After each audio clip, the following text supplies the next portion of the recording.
Bajo el lema Libertad para Europa, líderes de la ultraderecha europea se reunieron esta semana en Coblenza, Alemania. Hablaron del malestar socioeconómico, de la crisis de los refugiados, hablaron del terrorismo. Crece la ultraderecha en Europa. Vemos el informe.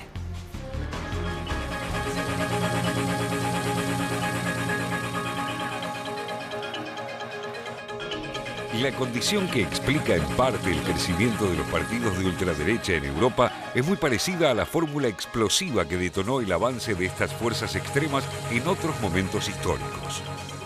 Crisis económica, la herrumbre de las clases dirigentes que gobiernan y la elección de un chivo expiatorio ligado a clases sociales, etnias o grupos minoritarios.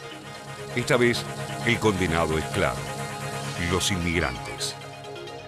Sin embargo, no son los únicos elementos presentes. Este es un año de elecciones en varios países del continente y los partidos de extrema derecha revitalizan su actividad con actos, mitines, recorridas y sobre todo mucha actividad mediática. En este contexto se ubica el congreso que se realizó el sábado 21 de enero en la ciudad alemana de Coblenza. Ayer, una nueva América, hoy Coblenza y mañana una nueva Europa, aventuró el diputado holandés Geert Wilders, presidente del Partido de la Libertad, de características xenófobas y antiislámicas, envalentonado por la asunción de Donald Trump en Estados Unidos. Se destacaron también en las sesiones, custodiadas por cientos de policías, Frauke Petry, copresidenta del Movimiento Alternativa para Alemania, el italiano Matteo Salvini, de la Liga del Norte, el austríaco Harald Wilimski, secretario general del Partido de la Libertad, y Marine Le Pen, del Frente Nacional de Francia. El gran ausente fue el Partido de la Independencia del Reino Unido, UKIP, principal artífice del Brexit. La organización estuvo a cargo del Grupo Europa de las Naciones y de las Libertades del Parlamento Europeo, que desde 2015 reúne a los movimientos de extrema derecha de 9 países del continente. La consigna que ganó los ánimos de los participantes y que dominará este año de elecciones fue exhibida en la sala de prensa. El año de los patriotas es la frase alentadora que lanzaron los disertantes. Entre marzo y septiembre se realizarán elecciones en Holanda, Alemania y Francia, entre otras. Las 11 figuras políticas presentes en el acto se esmeraron en dejar claro que la llegada de Trump al poder es el inicio de un cambio de era.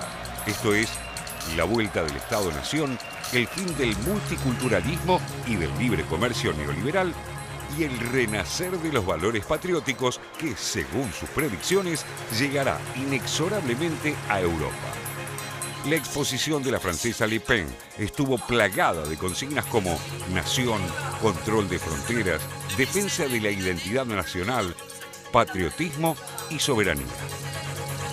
Fue en nombre de esas ideas que Trump fue investido, dijo la líder del Frente Nacional. En los comicios legislativos holandeses del próximo 15 de marzo, las encuestas muestran un virtual empate entre el ultraderechista Wilders y los liberales de derecha, el partido del actual primer ministro Mark Rutte. En Francia, el 23 de abril, se celebrarán las presidenciales en las que Le Pen se mantiene a la cabeza de los sondeos por sobre el derechista François Fillon. Ambos irían a un balotaje el 7 de mayo, aunque las encuestas prevén una derrota del Frente Nacional. Mientras que en Alemania, el 24 de septiembre, Angela Merkel intentará ir por su cuarto mandato. Petry lideraría un ingreso al Bundestag por primera vez para su fuerza al captar entre un 10 y un 15% de los votos. Un escenario de ascenso y afirmación de ideas viejas ya conocidas en el viejo continente.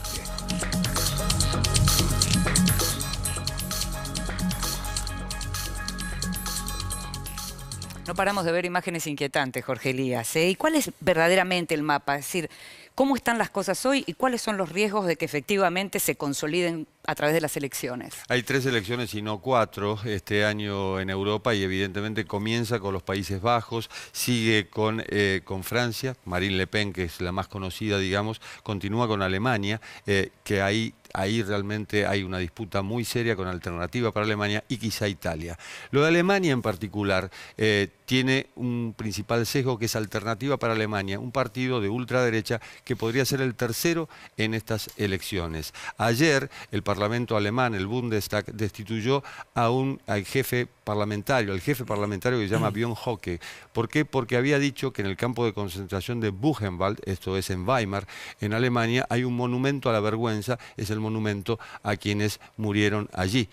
Lo mismo ayer, 72 años de la liberación de Auschwitz, estuvo la primera plana del gobierno polaco, la liberación fue a cargo del Ejército Rojo, pero también trataron de evitar manifestaciones de este tipo de gente, es decir, de esta gente que se ha entonado con el triunfo de Trump, por un lado, y por otro lado con una declaración de Trump sobre la política de la canciller Angela Merkel. Dijo que había sido catastrófica por haber permitido el ingreso de inmigrantes. Esto a Marine Le Pen le vino como anillo al dedo y a sus compañeros de ultraderecha también, de ahí el congreso que han celebrado y de ahí que han empezado a hablar de la vuelta al Estado-Nación, elogiar el Brexit, es decir, repliegue fronteras adentro y expulsión de todo aquel que no responda a lo que debería ser Europa. No queremos una Europa musulmana, fue la principal consigna. Qué año para Europa este, ¿no? Sí, un año muy perturbador, digamos, y decisivo en algunos aspectos.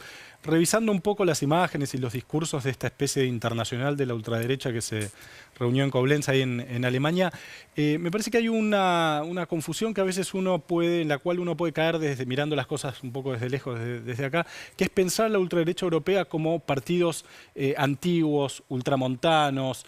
Son partidos del siglo XXI en el sentido más clásico de la palabra, o sea, son partidos que usan los medios de comunicación, que usan las redes sociales, que tienen líderes modernos en la manera de presentarse, telegénicos. Veíamos a Frauke Petry, que es la candidata de la ultraderecha, la líder de Alternativa para Alemania, la ultraderecha alemana, una empresaria de 40 años, muy telegénica, igual que Wilders, el holandés. En Austria también en Austria, visto, donde estuvieron cerca de ganar la presidencia. Es decir, sería un error pensar que la ultraderecha europea es una ultraderecha antigua. Es una derecha moderna que sintoniza con el siglo XXI y con lo que una parte de las sociedades europeas considera que son los problemas del siglo XXI o que son problemas o fuerzas, digamos así, contra las cuales muchos habitantes de Europa sienten que no pueden hacer nada. Me refiero a la globalización, me refiero a la inmigración. O sea, cosas que en un punto sienten que los superan y que los gobiernos se muestran impotentes. Claro, la ultraderecha ofrece un programa contra eso, un programa con el que terrorífico, con el que uno no coincide, pero ofrece por lo menos la idea de que tienen una respuesta. Me parece que parte del éxito viene medio de ahí, ¿no? Claro, y no son las figuras del dinosaurio. No son, claro, Marine Le Pen no es su padre, digamos, ¿no? Sí, pero brevemente. Fíjate cómo se vincula con algo que decías vos, José, antes también del